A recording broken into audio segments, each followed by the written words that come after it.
Hi everybody, welcome to Junk Drawer Art with Miss Riley. I'm Miss Riley. Today is Wednesday, it is our 21st episode, so we are going to be doing a little bit of World Travel Wednesday, except today's going to be a little unique and different. We are going to be learning about another culture. But it's a culture that some of us have here in our own country. If you're watching me from the United States, this is a day we're going to celebrate a culture that is kind of spread all over the world a little bit. Tonight is the night that Passover starts. So for those of my students and whoever's watching who are of the Jewish faith, you will be beginning your celebration of Passover. And Passover is a holiday celebrated by Jewish people where they celebrate its freedom from their slavery. And it began with an exodus where they left. And during this time, it was quick, it was in a rush. So they were not able to take normal bread with them. They had to take unleavened bread, flat bread, which they call matzah. And part of the tradition for a lot of kids during Passover is the search for a very special piece of matzah that is kept in an Afikoman bag. And so this matzah is hidden and the children have to search for it, and the child who finds the special Afikoman matzah wins a prize or gets something they get to keep. It's kind of like a fun activity for kids to do. So today I am going to be showing you guys how to create little envelopes that could be used as Afikoman bags. If you celebrate Passover and would like to use it like that, you can, and I'll talk to you about decorating it. And if you don't and you want to create the bags, that's fine, or you can create an envelope. We're going to kind of leave it a little bit open. I'm going to set this down. So we are going to be using a little bit of folding paper, a little bit of origami again. Here is one that I have already worked on, a little envelope that I made, and then you would keep the matzah in the envelope to be hidden. So I'm going to show you how to create this today, and we'll talk about what you can do with it. So like all origami, the first thing I have to do is start off with my square piece of paper. You guys have seen this before. If you've watched my other video where we did folded paper, you can, the bookmarks, you can skip this. If not, you can watch. I'm going to do, this was actually, it really doesn't matter what size you start with, the bigger your size. This was an 8-inch square of paper. So I'm just going to do the same size. You can do it as large or as small as you want to, but the smaller it goes, the harder it is to fold. So I'm going to do here is take my ruler, one at the bottom, measure up 8 inches, slide it down a little bit, not too far, measure 8 inches again. Then I can create my horizontal line over here. And then I'm going to come and measure off the side to make my vertical line. And I'm going to measure 8 inches off here and 8 more inches off here. And then I can draw a line to connect the two dots that I've made. It's the same way we did for the bookmarks. So now I have my horizontal line and my vertical line, and I have my square that I can cut out. Let me grab my scissors. So I'm going to come in here and cut these lines as straight as I can. The straighter your lines and the straighter your cuts, the straighter your envelope will be. If you need to measure a couple of times and make sure.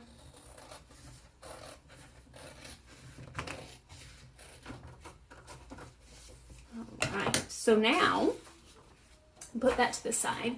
I have my nice square piece. Sorry, I have a little video over here that's been helping me with this because I've been struggling with it a little bit too. The video that I'm actually using is is from an origami site, and it's been pretty helpful. There we go. I don't think I'll need it, but I want to have it ready just in case. So the first thing I'm going to do is turn my paper like a diamond, and I'm going to fold it in half. But I am not going to crease my folds. What I'm going to do is what I just call a little push, because what I want to do right there in the middle is just find a center point to use. So I'm going to make that little point there, and then I'm going to fold it the opposite way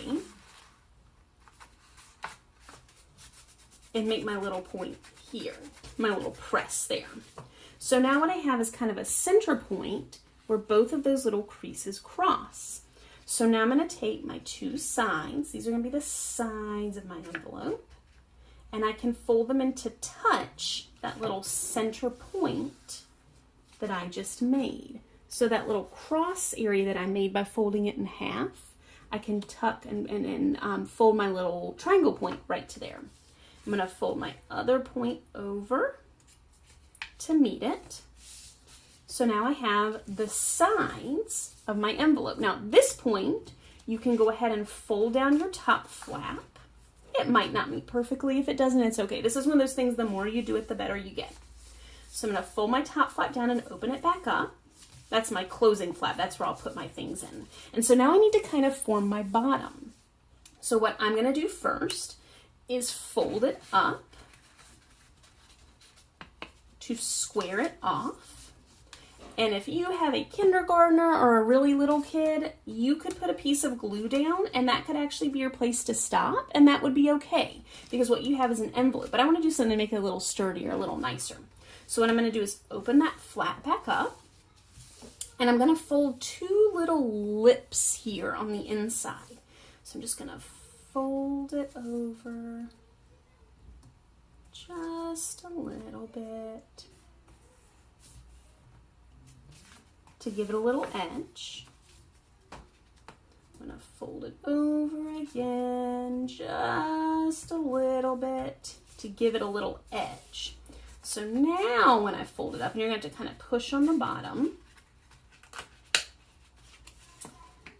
I'm going to take a little bit of this bottom part with me. So what I did was I folded the lip over a little bit, folded it again, because I'm going to be able to put glue on these now. And then when I folded up the next time, this last time, I actually folded a little bit of this bottom part up with it. So I kind of took it and folded it up and made that point a little bit higher than it was before. Now I have a place to seal it for my bottom part. So I'm going to take these two little lips I've made right here, these two edges,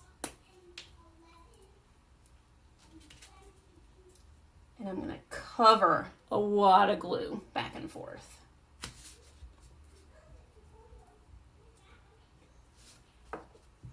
If you add extra, that's okay. It might make a little bit of a mess. I'm going to take this and I'm just going to hold it down. Make sure that these are pushed down flat. And I'm going to hold it, not at the point. You don't really want the point to stick, but I'm going to hold it here on these two side edges just to make sure that glue has a good stick just for a minute or two. And once I'm done, I should have an envelope that will open. Oh, sorry, you can't see that. That I can put things into, like my matzah bread.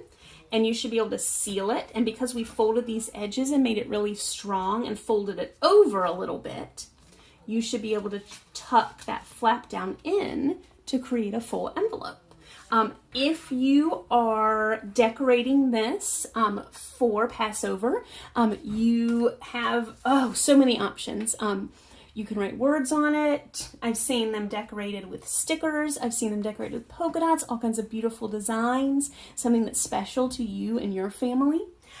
If you are creating for something else, the sky is the limit. You can use this to mail something to somebody in. If you don't have an envelope at home, it can be used to hold something special, so you can feel free to decorate these however you want to. They can be made any size, just depending on your piece of paper. You can start with a really big piece of paper, make a huge envelope, and just practice your folds over and over again. And the more you fold, the straighter it will get. So, to those of you who celebrate Passover, I wish you a wonderful time with your family for the next several nights. I hope you guys, even though the world, it's a little different right now, I hope that you can find some wonderful time to celebrate with your family and really enjoy it. To all of my other children, I hope you are well and safe also. And I will see you guys tomorrow to do a fun thread. It's a threaded up Thursday, but we're actually so it's gonna be a little threadless too. As always, please share your beautiful creations with me on Dojo, on Facebook, or you can show them to me on Twitter or Instagram at CSRileyTeach. And I hope you all have a wonderful Wednesday. Have a good day. Bye.